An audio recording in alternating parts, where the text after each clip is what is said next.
My name is Louise Honeybul. I'm a researcher at the University of Stirling, and I worked as a researcher on the Stepping Stone study.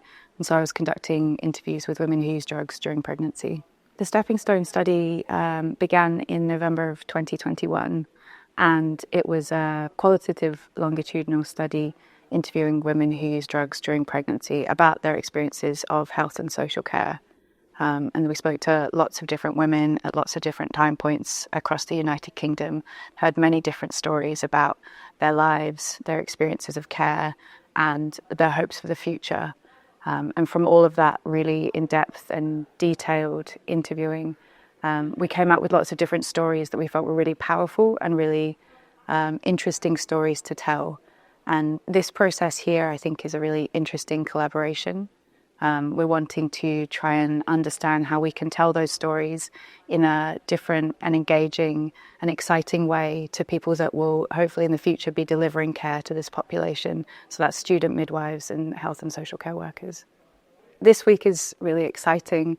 We are bringing some of our data from those interviews into a collaborative process of creating a piece of theatre with Outside Edge, who are a brilliant company that are doing really important work in the area of sharing the stories and lived experience of people who use drugs. So we have a really diverse team of people in this room. We have the academic research team. We also have actors and creatives and sound design as well. And we've been looking at all the different ways that we can tell these stories in engaging and dynamic ways. We've been sharing anonymized research data from our interviews, and we've been wanting to do that in a way that feels respectful and sensitive, trying to bring across the nuances and the small experiences that happen in people's everyday life. To tell a broad story of what it might be like to be a woman who is using or in treatment for drug use during the perinatal period, whilst also maintaining the anonymity of our research participants who are going through this incredibly sensitive time. I think it's a really important process because it's allowing us to build these people into fully three-dimensional people deserving of empathetic, non-judgmental and non-stigmatizing care. So some of the techniques that we've been experimenting with have been about trying to dig in and understand what these women's experiences in life might be like, whether that's in small snippets of their day, in small conversations that they might have with health and social care workers, or through the kind of internal sound that they might be experiencing. We've been looking at the kind of macro sense of that, so bringing the care pathways that we designed for each site that we worked with, and then with the team picking out different key moments where really important things might be happening, be them kind of positive or negative.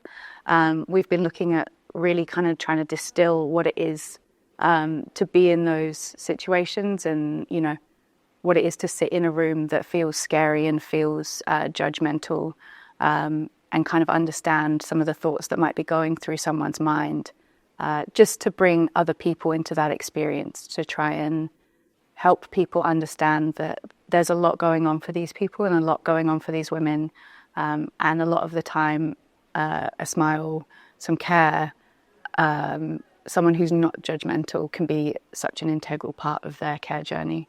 I think it's been so interesting how much more I've gained from our research data. I obviously conducted some of these interviews and felt like I really knew these women quite well, having spoke to them over the whole course of their pregnancy journey. And then you kind of take some time out of that and you take it all into these, you know, quite structured spreadsheets, and it becomes quite a two-dimensional thing. And then to see these women's stories back in these actors' bodies and see them experimenting with that, and to see all the different ways that they're able to engage in it in different ways has just been such an exciting process to watch. I think I feel very lucky. I think I feel really positive about the kind of future of how research can be shared with other people. There's a real gap a lot of the time in academic research that often gets shared and disseminated back to academics and into policy, and it can become quite a high level experience of conference papers and journals. And actually, I think I find this such a rewarding experience, knowing that this will then be going back and being shared with the people that will be, like working with these women and talking to them and delivering that care. I think there is such opportunity to engage researchers and creatives and really deliver research back to where it should be going. And I think, so much more of this work should be being done to think about how the really important learning that we get from these really, in-depth interviews can be shared in such a sensitive and engaging and empathetic way with people. It's hard asking anybody to give up their time. It's a lot harder when someone is pregnant and they've got a lot of different things going on in their life. It's also a lot harder when someone is also either in treatment for substance use or is actively using and they've got even more things going on in their life. But I also think that none of that should mean that you don't put in the work to make sure that you're also doing everything you can to engage them, because their voices and their stories are so important, and it is our job as researchers to make sure that we're, if someone does want to take part in research, we're doing everything we can to support them and to be able to hear their stories.